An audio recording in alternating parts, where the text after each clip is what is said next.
So I'm going to ask you a question. Does Journey into the Heart have anything to do with meditation? Yes, I have a meditation CD that I put together that supports people as a tool to continue journey into the heart when we're not together.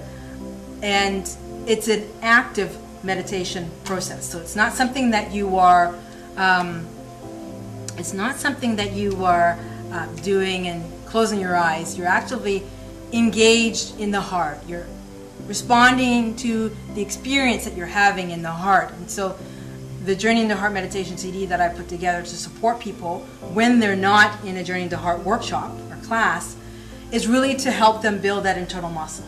And I use it for clients, and I use it and I support people to get the CD so that they can journey to the heart on their own when they're not with me.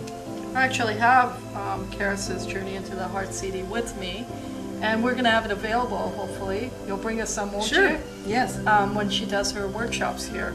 So I look forward to listening to it. I haven't heard it yet either, myself either.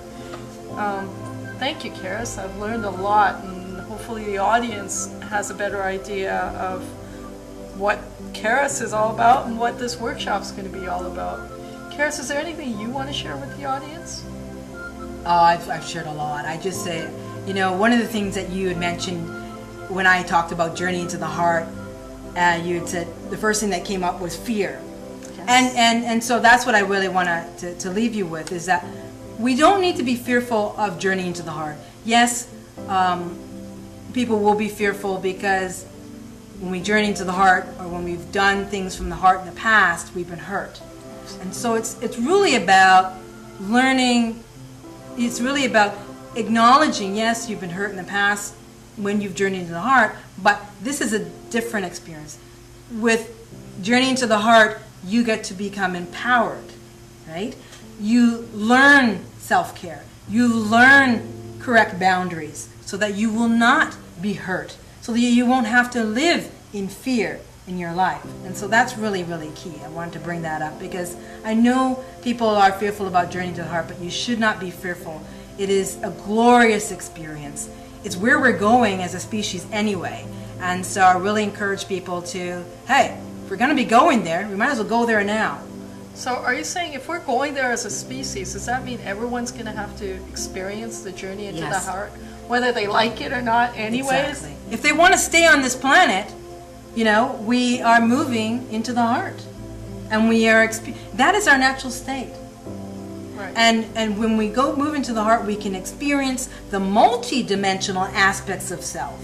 If they want to stay on this planet, Yes. does that mean they don't get to stay on this planet if they don't journey into the heart? That's what it will come down to. And what you're seeing a lot now is that because of the amount of chaos and destruction, a lot of people, that's a result of a lot of people still wanting to cling to the old system. The old system, the system in which we've grown up into, no longer serves humanity because it is ego-based system. Right. It's a negative ego thought system. It's ego-based. And so we are moving into a heart-based system. And as we move into a heart-based system, that is what we're experiencing, this evolution of human consciousness. We are transcending the intellect and moving into the heart. We are bringing into balance the intellect and the heart.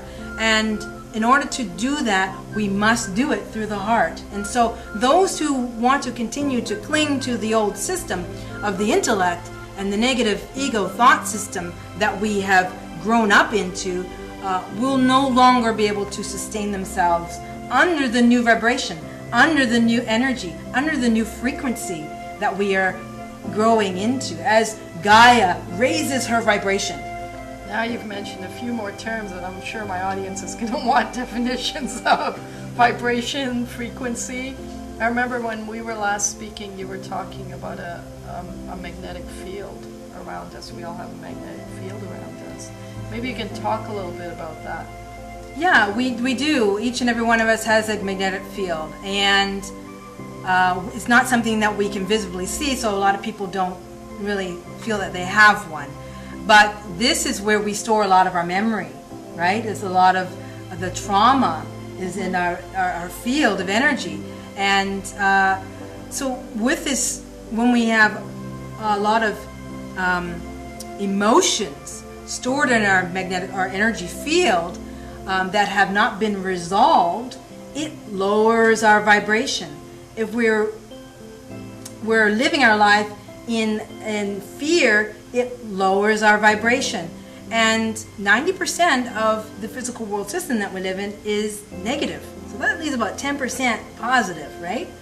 So our natural state of being is to be in positive, high vibration energy. And we can't do that if we're in this low, dense, negative energy state. How do we know that 90% is negative? Oh, you can see everywhere around you it's negative, right? I mean, oh, I see lots of positive things around me too. yes, but 90% of what we experience in this physical plane is negative.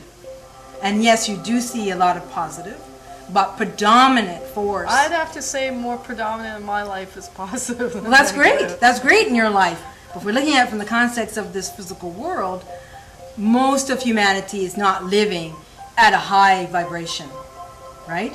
And so this field that we have around each and every one of us becomes distorted, and becomes the vibration of our field is lowered. And so what we want to do is raise the vibration of our energetic field. And it'll affect the vibration of Gaia. Yes, and it'll affect the vibration of Gaia. And when we can raise our vibration of energy, then we won't be affected by what's happening on the external as much either. Wow.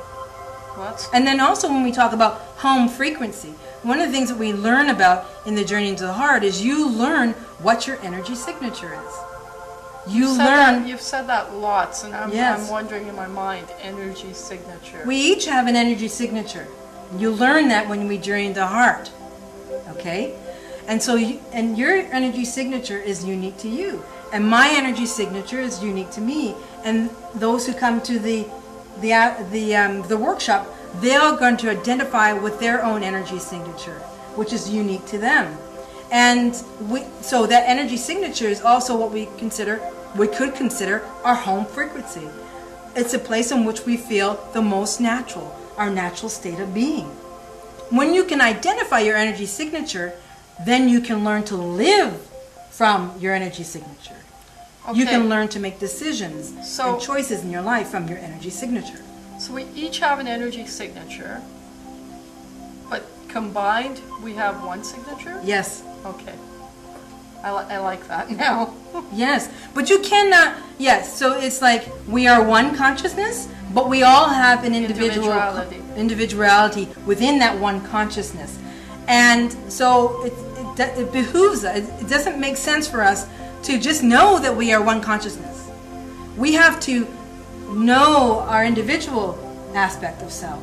We have to come to know and have that experience of our individual energy signature in direct connection with Prime Creator, Source, God, whatever you want to call it. Right. And then we can know that we are a part of the collective consciousness. So you mentioned self, and often I hear lower self, higher self.